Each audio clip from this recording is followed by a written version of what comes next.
topic that we did in a proper way. Shall we have a little revision of the same? Let's do some quick questions now.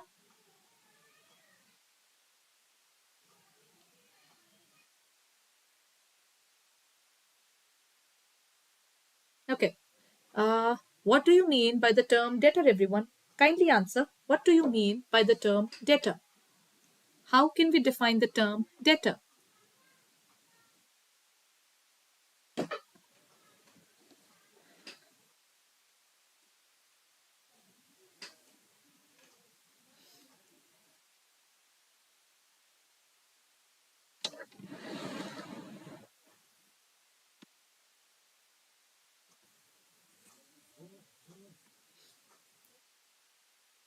Debtor is the person who's supposed to pay us money, right? Correct.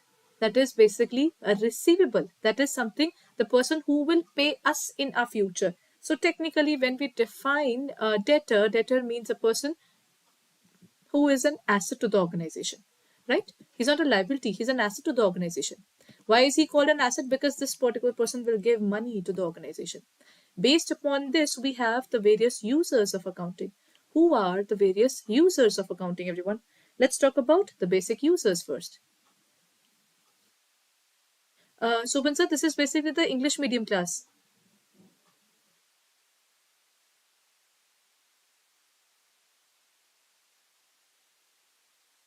Okay, everyone, moving on to this area. When we talk about, okay,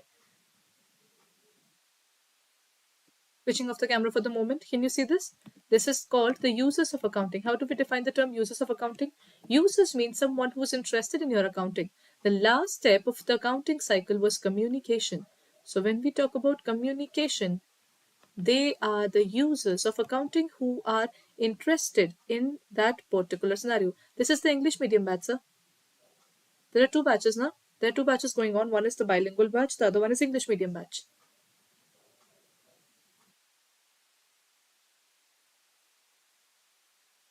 Radha ma'am, is this particular slide visible? Or I need to enlarge it a little further?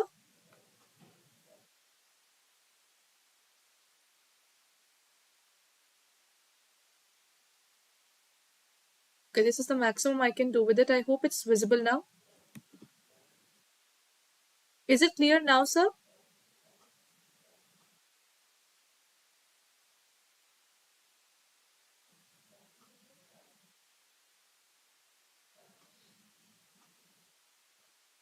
Okay, thank you. Now, the first thing that comes here is users of accounting. Who are the people who are interested in that particular accounting information that you are providing? Number one, there are certain people called the internal users. Who are the internal users? Those people who are sitting within the organization and they are interested in the books of accounts.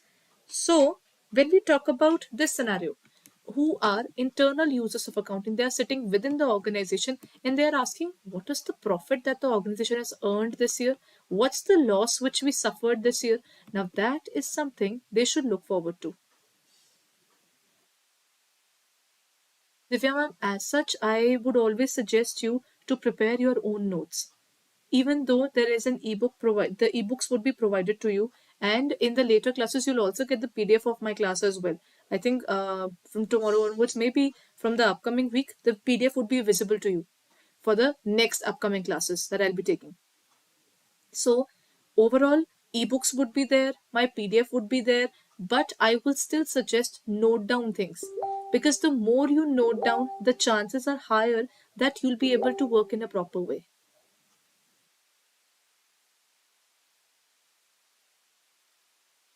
Right? So if you're making your own notes, it becomes better. So the class is from Monday to Saturday. In case there would be any point of time where the planner would be in trouble or there would be an issue, then there would be a class on Sunday as well.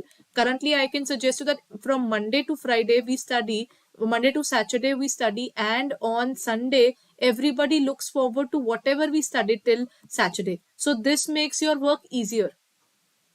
So you study till Monday to Saturday, and then on Sunday have a little time where you spend time in your self-study. So the more you'll be able to study on your own, the better understanding is possible. That's what I can suggest you.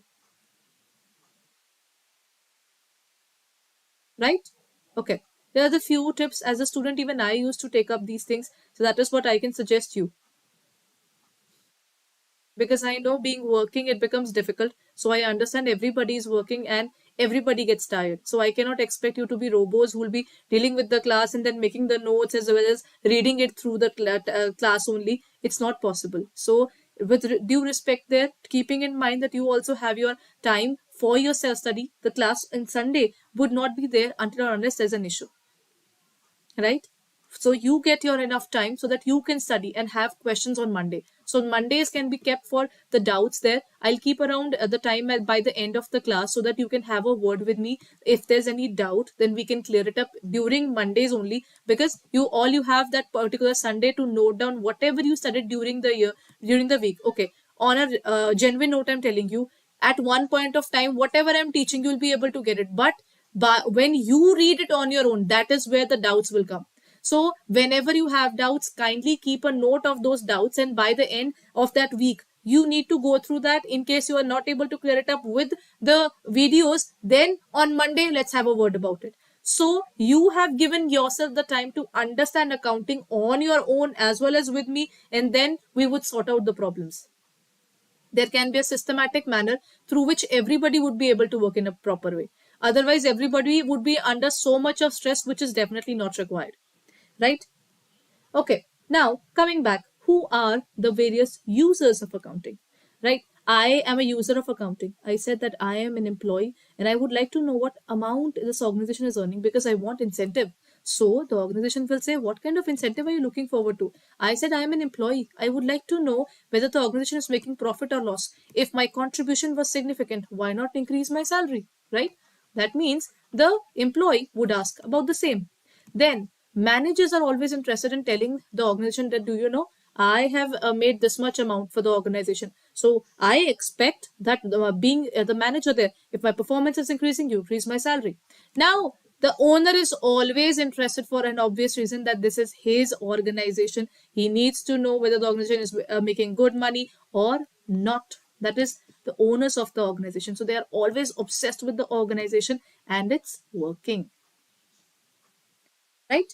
Now, the next point that comes is external users of information. Who are the external users? Let's talk about them. Who are creators, everyone? We have talked about the creators, right? How do we define the term creators?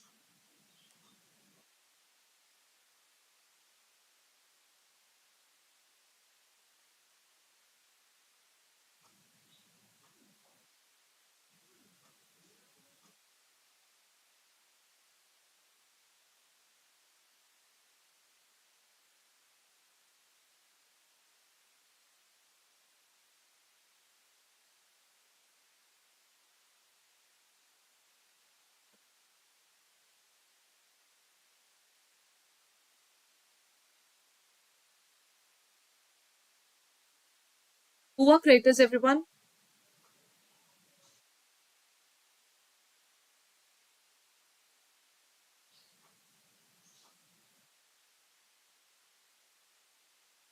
Creators are those people to whom we owe money, right?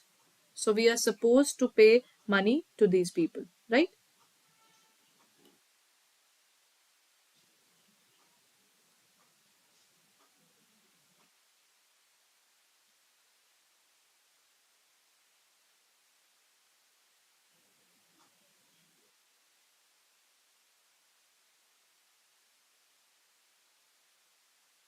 Okay.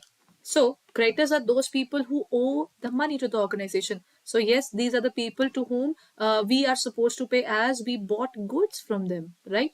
So that's creditor for us. Then, good evening. So then tax authorities are interested. That means the GST people, the indirect taxes, the direct taxes, income tax department, everybody is obsessed with it. Even the RBI is always looking forward to this, right? Even the RBI is always asking the banks that what are we dealing with? What are you doing? Where is your CRR? What's about your RR, the SLR? So they are clearly asking all those questions so that the regulatory authorities who are interested in knowing what exactly the organization is doing. Then the labor unions. Labor unions are also interested. The labor unions are interested so that at the time of any strike or lockout, they can come up with a ration and say, do you know the organization is earning so much? Why aren't we getting our money? That is what labor unions are looking forward to. Then present and potential investors. These people are interested in knowing whether the business is going good or bad. These people are interested in becoming a part of this organization. That is, their present and the potential investors. Second is the customers. Customers means these people are interested in buying the goods. So they would like to know whether it is going good or bad, right? That is customer. Then the next point who's interested in it is stock exchanges.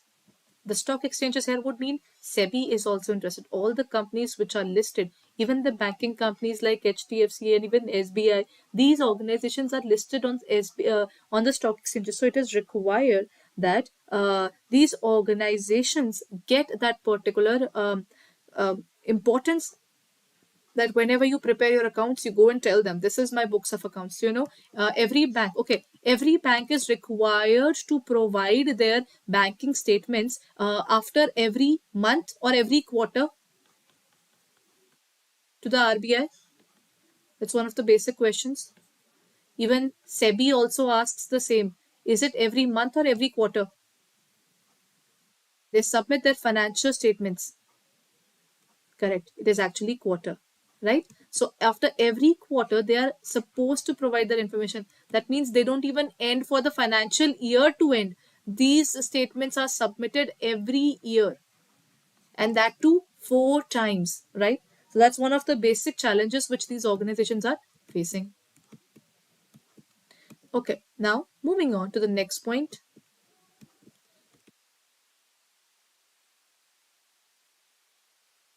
That is the qualitative characters of accounting information. Ideally, I'll always say, this is the irony, that in terms of accounting, we do not value the qualitative characters. Like if you ask me that, ma'am, what do you mean by loyalty? I'll say that loyalty is 1 lakh rupees. No, I cannot specify it like that. If you ask me that, if I ask you how many years have you given to your service, you'll say that, ma'am, I would have given maybe 10 years. So I can say that, okay, if you have given 10 years, that maybe you are worth rupees 1 crore for the organization. These things are not possible. Till now, we haven't become that advanced that we note down the accounting in that manner. So there are certain qualitative characteristics which they have formed in terms of these organizations. Number one is relevance, whether these books of accounts are relevant for them or not.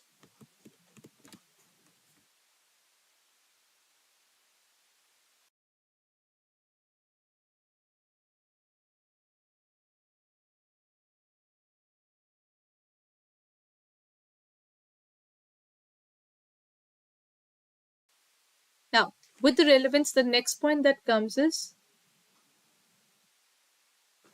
with the relevance, when we talk about relevance, it says that, okay, if I have a business meeting with you and I ask you that where the books of accounts are, you showed me the books of accounts. I am here to invest as based upon your turnover. Acha, what do you mean by turnover, everyone? A very basic terminology again. What do you mean by turnover in accountancy? What do you mean by the term turnover? Correct. It is sales. So if I ask you about the sales and you start telling me about the profit, then you start telling me about the sales, and you start telling me about the years that you have given to this organization, then I'll say, I'm not looking forward to all the information that you're giving. I'm just asking you for the relevance, right? So I'm just looking forward to the relevant information. Next comes the predictive value. See, as soon as you review the books of accounts, this is what even happens in terms of CMAs. In terms of in terms of getting the CCs, every organization requires a few documents to be prepared. One of those is CMA reports. This is required in terms of banking. If I want to apply for my CC limit enhancement, then I'll have to fill up the CMA report and then I'll look forward to it. So if I'm looking forward to that, I'll have to give my predictive value. If I am currently at 10 lakhs, so I'll give you predictive value that if it is 10 lakh, do you remember that last year I was at 8 lakhs? Then before that I was at around 6 lakhs. So I can see that roughly 2 lakh is increased every year. So once I follow the trend there, I'll say that in the next upcoming year, I can make up to 12 lakhs. This is called predictive value. So information has a predictive value as well. That is what we want. If I have to tell you, if okay, one of the basic examples I can do is if you ask me that, ma'am, what are we dealing with in terms of this examination? So I'll tell you that as per the examination, this is the concept that is required to be done. That's a predictive value.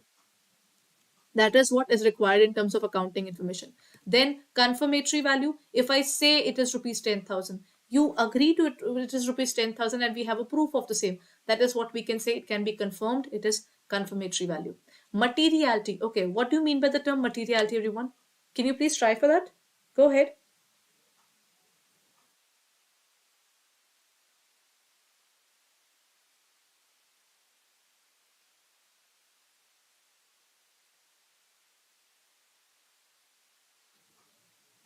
What do you mean by materiality? Materiality is a very simple word which means importance. So if you ask me for a relevant information, I'll just give you that information which is really important, because only then you'll be able to make your own decision. That is materiality. Now, based upon this, the next point that comes is comparability. See, I can compare one banker with another banker, but can a banker be compared with a businessman? Can a businessman be compared with a person who's salaried? Can you compare anything which is not related to each other? That means one of the most important elements is comparability. That means you have to be consistent with that. If I was using method A and then I all of a sudden I said, no, I'm done with method A. Let's move towards method B. It was also fine. For that particular year, the comparability wasn't possible. Then from method B, I moved towards method C. Then from method C, I moved towards method D. By the end of the fourth year, even the accounting department will come up and say, if you are interested in keep on changing these formulas, then kindly go ahead and do it yourself. We are not going to do that every single time. That means to make the things comparable, you have to maintain the consistency. Now, only then you will be able to find it. Then verifiability. I came to you and said that I heard that the petrol expenses were of 10,000. Was it like that? You came up to me and said, this is the expense. This is the detail of that expense that is from the bank, or that is from the if I paid through the card. So then that is a particular transaction which you can find. This was at the petrol pump. That is verifiability. I got the bill done from them as well. That is verifiability, everyone. Then the next point is timeliness. Timeliness is a very important aspect. Think about it. You are asking me for the information right now, and I say, give me just 2, 3, 4 days, and then I'll come back to you. By that particular time, you're done with the decision making. Then what am I exactly doing for you? It is not giving, I'm not giving the exact information at the right time. That means there is no timeliness in that, right? That is something which is affecting the work, right? Now, moving on to the next point. I think that would be visible in a better way now. Now, the next point that comes is understandability. See, if I prepare the information which is understandable to me only, then why am I providing you the information at all? The basic meaning of communication is to share the information with you. If I cannot make the information understandable, then what's the meaning of doing that? Then the next point is we need to have a faithful representation. What do we mean by the faithful representation?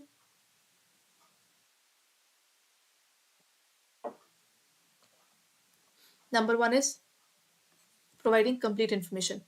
If I give you incomplete information, will you be able to understand even the basic concepts? You'll say, ma'am, at least provide us the proper information regarding it. If I come to bank and then everything has been concealed under the term of star asterisk, and then they say terms and conditions applied, it is not complete. So will I be able to make a decision whether I want to pursue for that loan or not? I'll always be scared. That's because the information is incomplete. Then the next point is neutrality. If I am biased, then I will never be able to give you proper books of accounts. That means neutrality plays an important role. Last is free from error. See, in terms of, okay, errors and frauds, what's the difference between the two, everyone? Another important terminology to look forward to. What's the difference between error and a fraud? Go ahead, everyone, try it out. What do you mean by the term error and fraud? The difference between the two. Which one is easier to find out?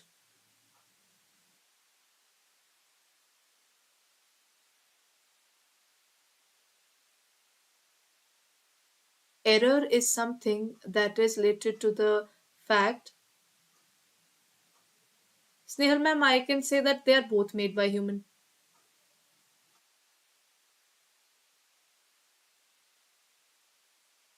Patil sir, that's correct. We can say the frauds are intended. Error is something which is unintentional, while the errors or mistakes are unintentional. The first thing is unintentional, so they are normally easier to find, while frauds are something which you do it deliberately. So when these things are done deliberately, then what happens is these are harder to trace. So that's one of the basic challenges of errors. That is, free from errors is something that we definitely try, but we'll have to look forward towards the books for a deeper detail, right? That's the difference between error and a fraud.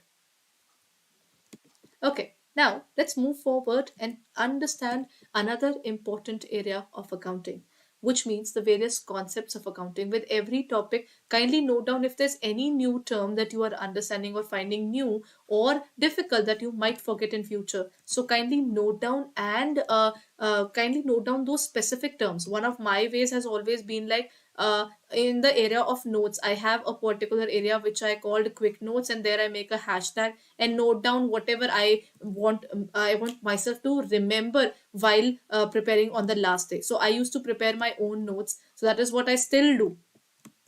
So if you feel comfortable, you would like to adapt this, or you would like to adapt any other method in order to remember what we are dealing with. So feel free to do that. Have a particular symbol that will help you to understand that this is a new topic that I've heard. For example, I talked about materiality. So all you need to do is make a hashtag and note down materiality is equal to important, right? Any important information which will affect my decision making. I don't have to write the entire sentence. I have to make my own notes in certain way that I am able to understand on the last day. I have to look forward to that. Now, this is not something that would happen over this. If the Rome was not built in a day, the notes cannot be made in just a day. It is something that is impractical. So why not start preparing those basic notes every single day with the class going on as well? So you'll be able to keep up with the pace of the class, and at the same time you'll be able to maintain your own notes as well. And in case you find any specific class or any specific topic difficult, then in your notebook, I always suggest have a notebook of yours, not loose sheets or something. It is always better to have a notebook because sometimes loose sheets can be misplaced, right? So what you can have is you can have a particular notebook and note down the date and the class that we are dealing with. So every time you have a trouble with that particular class, you don't have to look forward to, I don't remember which particular class was it. You remember the class. You even note down the time on your notebooks as well, if it's possible. Then note down the time. If you're looking forward to a specific ebook, then note down the details of that ebook as well. This particular work might seem more at this point of time, but it will help you a lot when you are going for the examination and it's the last day. So you won't be in an overwhelming situation. Shall I look forward to the video? No, no. Let's try the ebook. No, no. Let's go and try the test series. It would be just an overwhelming situation for anybody who is not aligning their working from the very beginning. And practically it becomes very difficult because I've seen so many bankers struggling with that fact because they're taking care of the families and they're taking care of their responsibilities, plus with the workload that they're doing and also preparing for the examination. So respecting that particular thing of your, you need to just manage it directly with every class. So try it once or twice. If it works out, good for you. If it doesn't work out, just maintain a particular notebook where you note down anything which you find important, and you can note it down even on the weekends as per your convenience, right? So just another tip so that you can maintain your notes. I'll always suggest you to prepare your own notes, which will be definitely be helpful by the time you'll be having your last revision. Okay, so today we are starting with the theoretical portion of accountancy, which is called the concepts of accounting. Okay, when we talk about the various concepts of accounting, why is there a need of concepts? Okay, I was a CBSE student, okay? So being in a CBSE area, there were many students which were of CBSE only. So if I was in school S and if I wanted to move to school M, was there any issue with that? If I would like to switch my school, was there an issue at that point of time? If I was in CBSE and I moved in the CBSE area only? No, because there was a uniformity in syllabus. Okay, now I was thinking to compare the books of accounts of SBI. I was looking forward to SBI Mumbai, and I wanted to compare it with SBI Pune. I wanted to compare the SBI branch, the main branch of SBI in Mumbai, and the main branch of SBI in Pune. Is it possible to compare both the branches in terms of their books of accounts, in terms of the methodology they are working upon? Yes. Why is it possible? The basic reason is uniformity. SBI has maintained one particular method through which they can prepare their books of accounts, they can compare it, and without any trouble. So, accounting also tries to do the same. If I want like to note down things, then I would like to note down things in the same way as you are doing. So in that case, what will happen? There will always be uniformity between you and me. There won't be an issue that I am noting it down in a similar in a different manner. You are noting it down in a different manner. That entire thing will not come up in that way. So that is what we talk about in order to maintain the uniformity, consistency in preparing the maintaining the books of accounts. They thought let's come up with certain rules, certain assumptions, certain principles, and even certain conventions. So they came up with a bunch of things. We'll be studying about the bunch of things in detail in the later on classes as well, but these are the introductory classes. So we learn about those concepts in a free manner.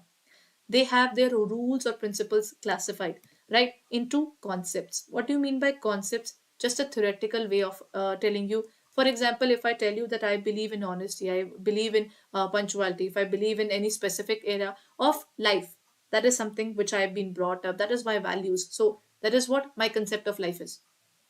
But then you asked me that what do you exactly do? I said in the morning I have a ritual of doing this particular thing. That's my convention. That means something that has been going on for years and years. That is convention. So every business has their own concepts, theoretical area, and then they have their own conventions. That what why are you doing this? If you ask that business, they say we had been doing this for years, so it's still going on in the same manner. So they have their concepts, they have their conventions, and there's one more particular point I'm adding to it. They call it assumptions. See, in terms of accounting, accounting is directly hit by real life. So if you and I, we are talking about the things that we have to assume certain things. For example, you are working, I am working. For both of us are working at the current point of time. But still, we decided let's have the class from 8 p.m. to 9 p.m. The basic ideology was both of us are available at that point of time. Number one, then both of us have a good internet connection at that point of time. This is number two. Number three, both of us can work on English area. That means language is not a barrier there. That means English is also there. What are these? These are underlying assumptions. We had three basic assumptions on the basis of which currently we are having classes. Accountancy also has the same scenario. There are certain things which accountancy said so many variables will never be able to guide us properly in terms of accounting. So let's have something which will remain stable. They call it their assumptions. So there are foundations. These are the foundations of preparing and maintaining the books of accounts. There are assumptions, number one. Second is concepts, and number three is conventions. So these are the three areas where the organizations work upon in order to build the accountancy what we study today. Okay. Accounting concepts are what? These refers to the basic assumptions. So concepts includes the assumptions. There are certain rules. Accountancy said this is how we're going to record the books of accounts, and we are supposed to do that.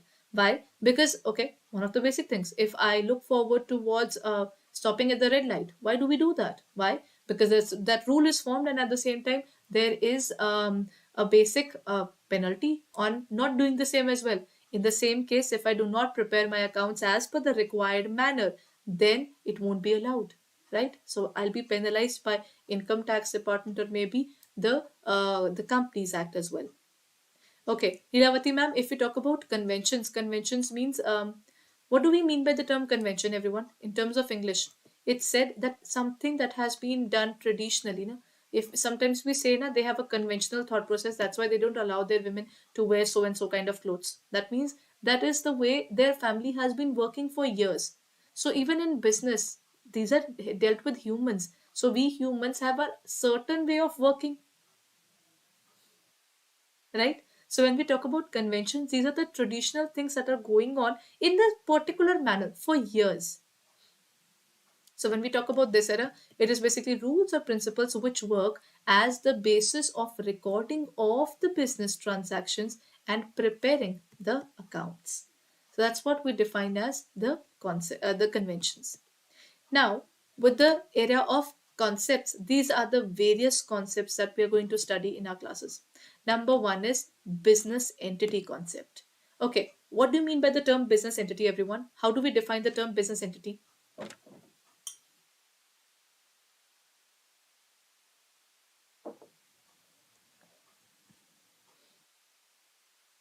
Okay, I formed a business.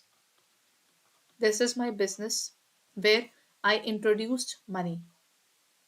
I gave them capital. So if I take money from the business, what is it called? If I withdraw money out of the business, what is it called? This terminology, correct. We discussed it yesterday now. It's called drawings. Why? Because the moment I gave money to the business, it wasn't my money anymore. It was business's money and I had given it to them, but now it was in their hand. Now they will decide when they want to give it back to me. So that means in terms of business and the proprietor or the owner, they are two different persons. That is why they say the business entity concept. The business entity concept means that the person and the business, it's two different individuals altogether. So if I put money into the business, it's the money that business will possess. They will use according to their needs, and then whenever I would like to take the money back, I'll have to ask the business, can I take the money out of it or not? That is business entity concept. Second concept is money measurement concept. How do we define the money measurement, everyone? We have talked about it in the first class even, that accountancy is the language of the business. Then what's the lifeblood of a business? No business can survive without money. If I say that I can survive without money, even a human cannot do that. Our hunger is basically sufficed, or we can say our thirst, or anything that we're looking forward to. Nothing is free here except the air. Otherwise, everything we have to pay. So, do you think the business can survive without money? So, the business is all about money. A business will record the transactions only and only when they see any money involvement. That's correct, ma'am. That means if there's anything which can be measured in terms of money, only that would be recorded. That is the basic reason the loyalty of humans is not recorded. You and I, as an HR, as a human resource, we are not recorded. We are not recorded. What are we worth of? That's called money measurement concept. Then the next concept that comes is going concern concept. Okay. Every single day. Rather, let's talk about the night. In the night, just after our class, the next thing that I'll do is I'll charge this laptop. I'll keep my equipments at the place they're supposed to be. Why? Because I'll be meeting you in the morning. But do I really know I'll survive the night or not? Do we really know? Nobody knows that we're going to wake up in the morning, but every night we still prepare our uniforms, we still prepare our basic clothing that we are going to wear tomorrow. We make the preparations for our food, even. Think about it. It's a silent thing that we go on to. The day we'll die, we'll die. But till then, we'll keep on having that regime, right? That is what even a business does. The business believes that it's basically doing the work because it's here to stay. That is called going concern concept. That's correct, ma'am. Continuous. For example, if my business, I have a business, my business is of manufacturing mattresses, and there what I did was I'm manufacturing. So by while manufacturing, I recently bought a car.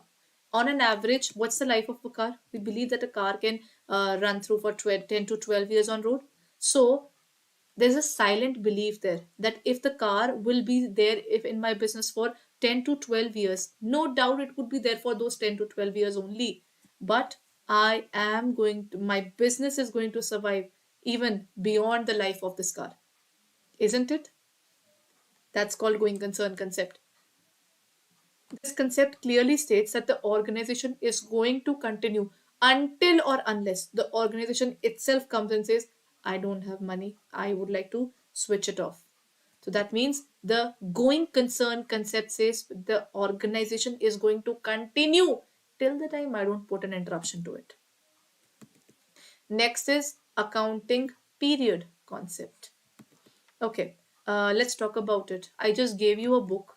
In that book, there is no topic, there is no index, there is no subtopic, there are no paragraphs, just written continuously, and it has more than 400 pages. Will you be interested in reading it?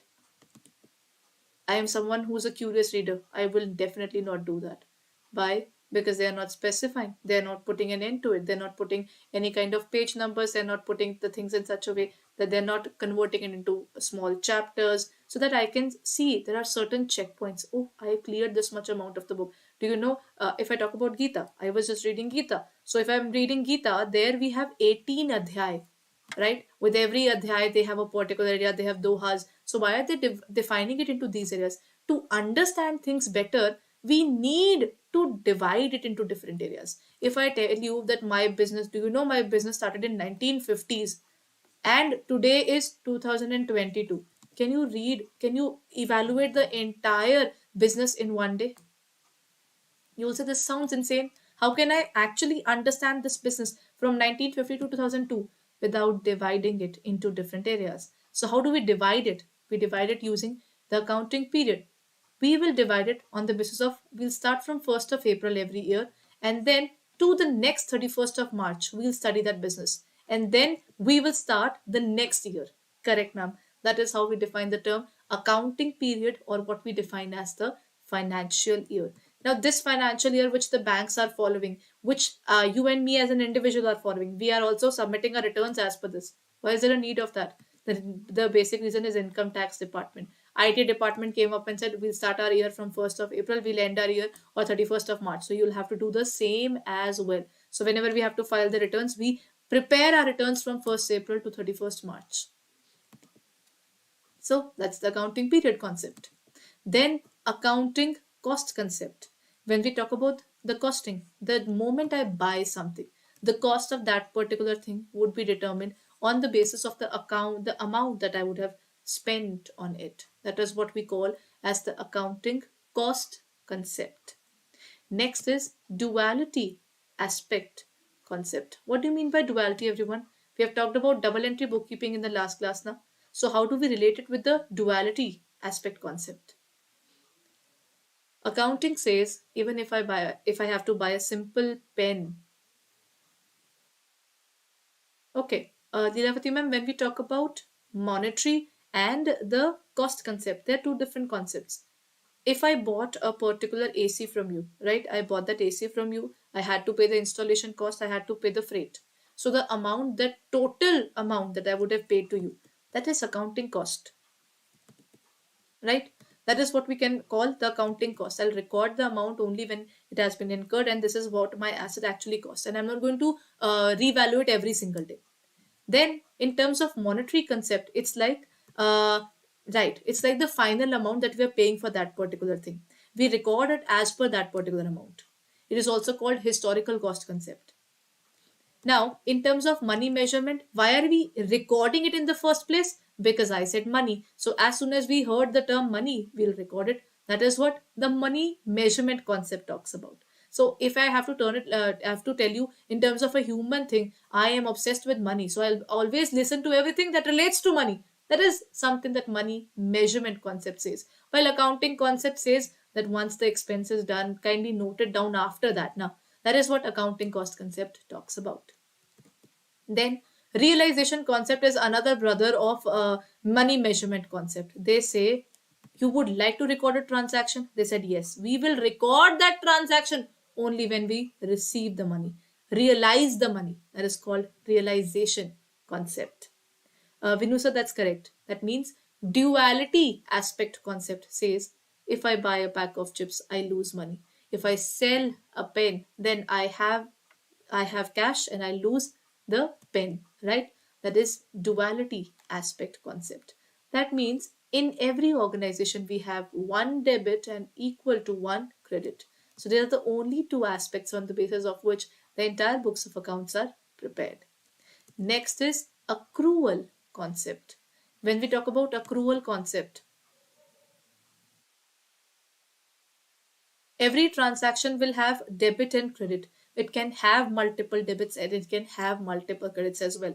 For example, if we go to a grocery store, we get multiple goods, but we pay in terms of cash, or in terms of, if I go to an organization, I'm someone who normally doesn't carry cash. So what I do is I just go through my Paytm or GPay and then I pay it. So what am I doing there?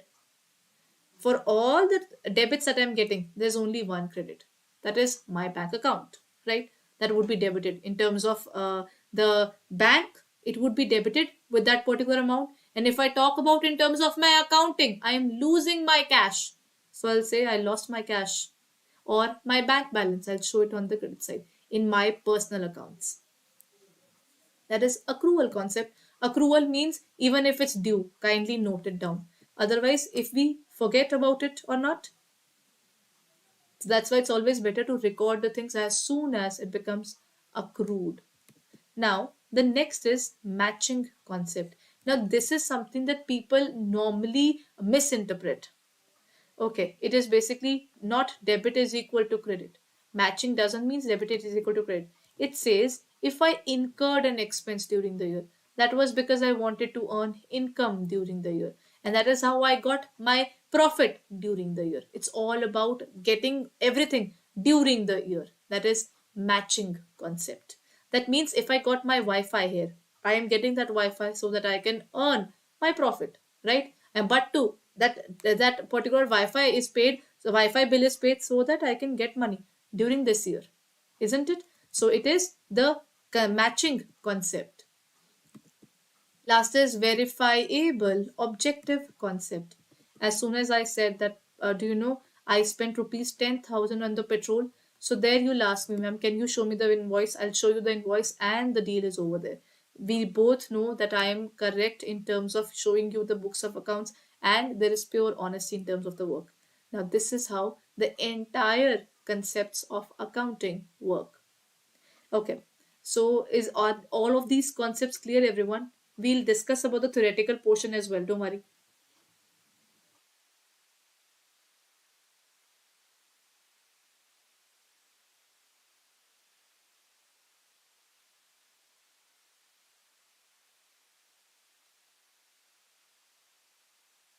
Okay, now let's look at all of these from theoretical point of view. Number one is business entity concept. When we talk about the business entity concept in the examination, what happens is they give you any of these concepts and then they specify, they ask you which particular concept are we talking about. So A, B, C or D. So it's always better you not only understand the concept, but you also understand the language, because only knowing the concept will not be helpful for you, right?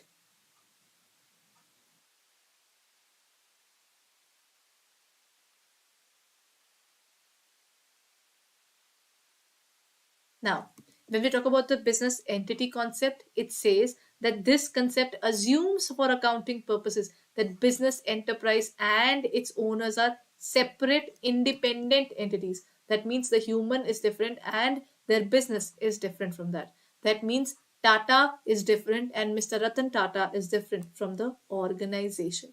That is what business entity concept talks about. Next is the money measurement concept. We talked about this as well now. That means this concept assumes that all the business transactions must be in terms of money. That means if I purchase something, it is in a specific money. That means in India, it would be in rupees. I can also buy something from US, it would be in US dollars, but I'll convert it into rupees. Why? Because my domestic currency is rupee and I'll record things as per that particular amount.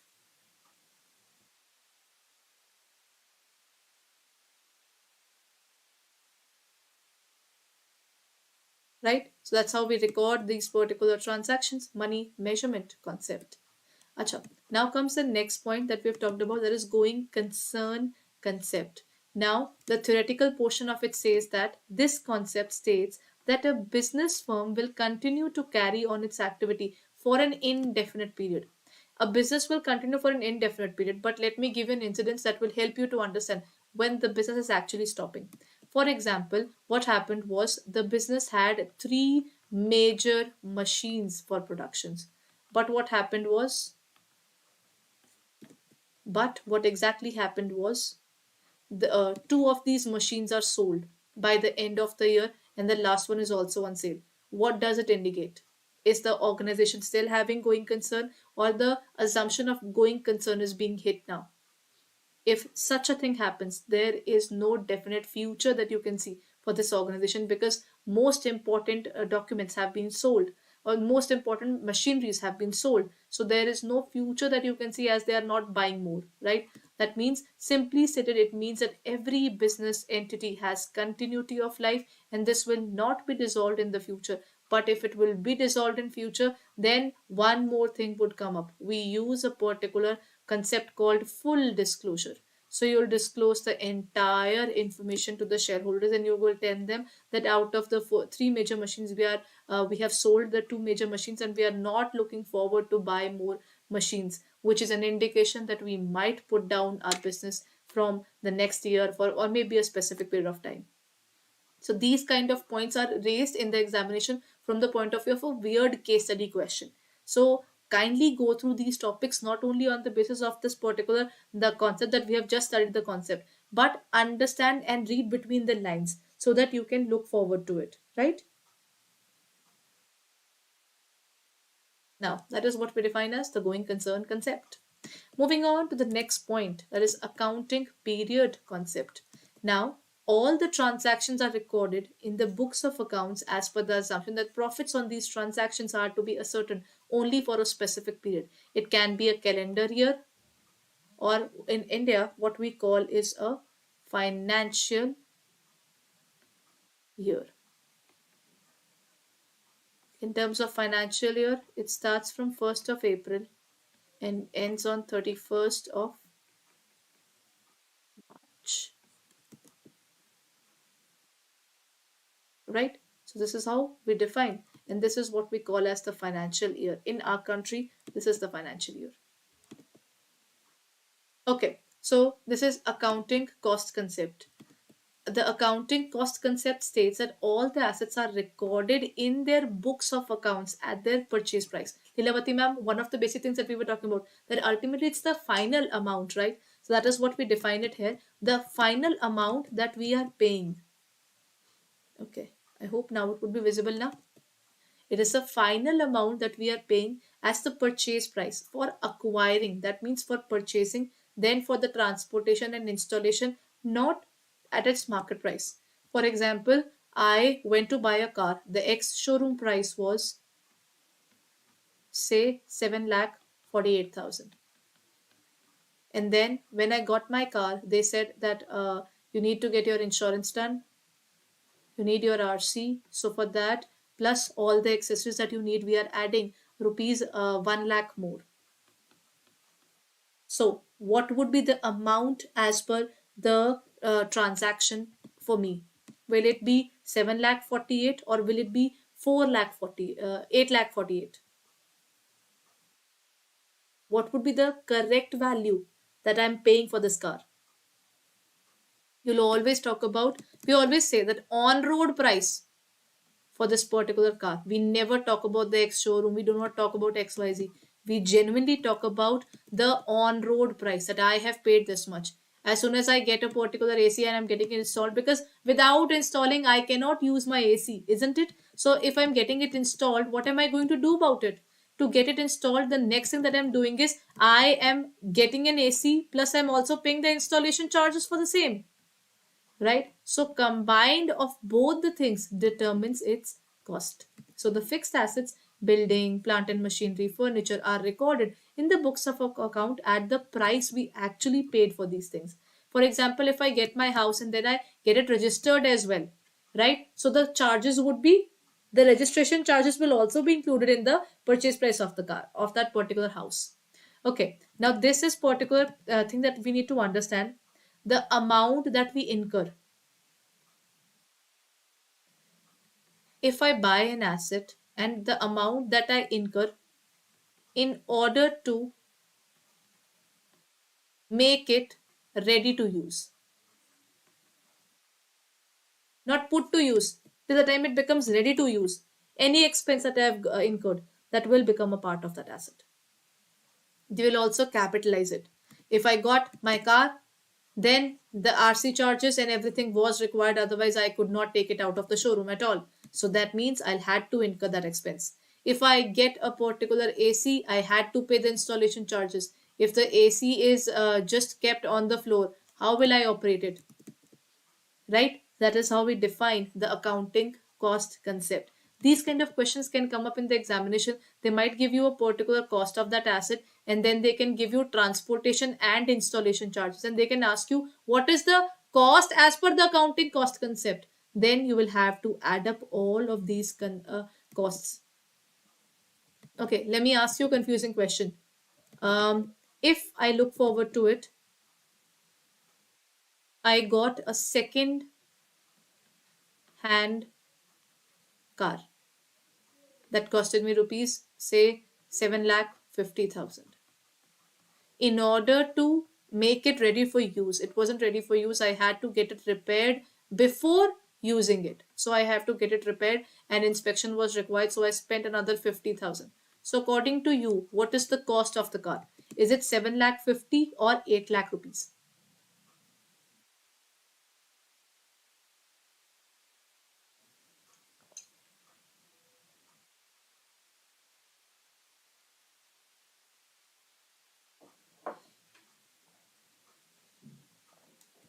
Correct. It would be 8,00,000.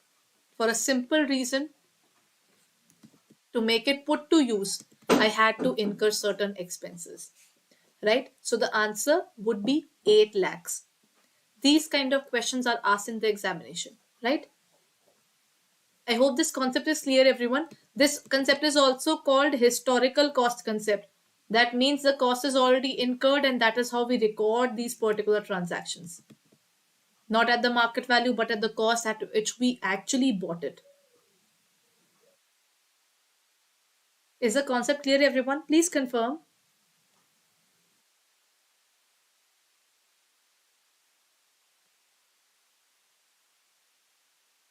Thank you so much, sir. Okay, now shall we move on towards the next concept?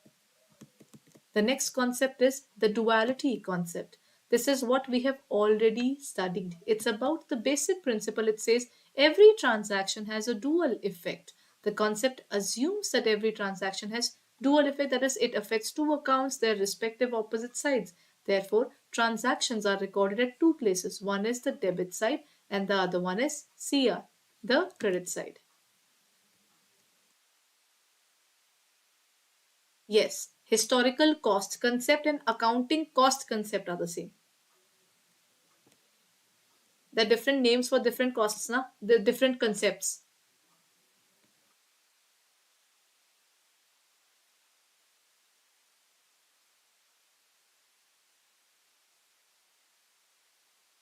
Then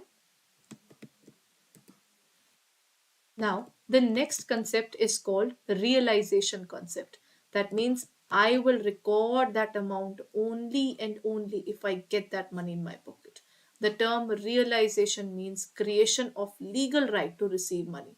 Selling goods is realization. Receiving order is not. I just got an order from you to prepare certain orders. Okay, I have a bakery now. So I got an order from you to prepare a specific kind of cake.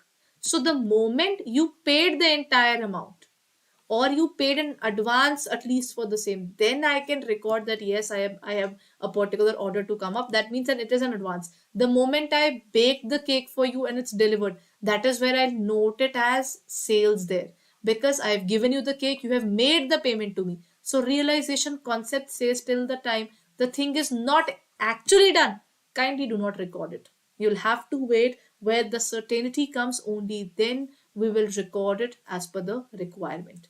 That is what we define as the realization concept. Right? So, in other words, it says the revenue has to be recorded only when it's actually realized. So, that is what we look forward to, and right to receive cash on the sales of goods or services or both has been created.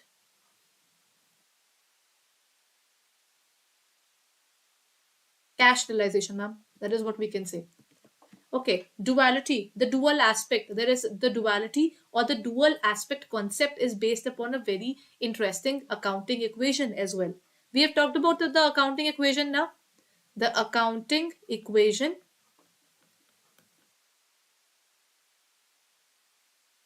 number one, also called the balance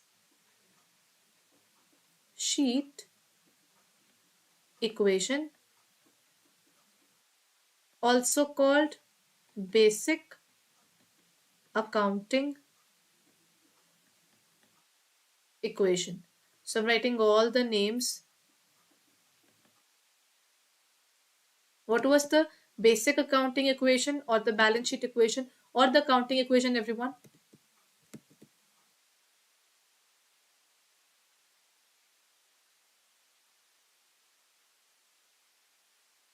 It's very easy, ma'am. Do you remember? I bought a particular laptop. I bought a particular laptop because I introduced my money. Then I took a loan as well, and that's how I bought my laptop. That is, first of all, my money. I invested in the business, that is called capital. Then I took a loan from the bank as well. The money wasn't enough. So I got a loan that is called a liability. And then both of these things led to what I have today. In my books of accounts, that is how we define the term assets. This is the basic accounting equation, also called the accounting equation, also called the balance sheet equation. Is it clear now? This is something which would be really helpful. We'll be talking about this when we start with the regular classes. Now we'll deal with the numericals on the same as well.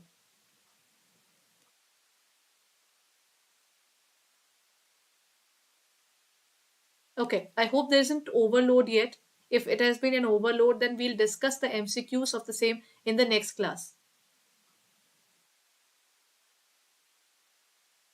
Kindly let me know. Shall we continue or let's put a pause here only? Because today we have learned a lot of concepts. So I understand that.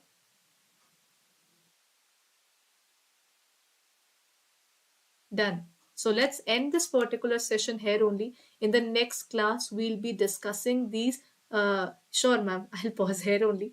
In the next class, we'll be discussing the MCQs as well as the repetition of all these concepts because questions are normally asked. In the previous pattern as well, this particular topic was there. So that means this is still going to continue as well. As per the module A, it's still there. That means concept which is still continued is equally important. There were many questions which were asked in the previous attempts as well. That same goes in this particular attempt as well. So please go ahead and review this particular conceptual part again so that by the time we'll be discussing it again, we can have a proper testing, right? Thank you so much for being there, everyone. We'll be meeting tomorrow at the same time, 8 p.m. Thank you and good night.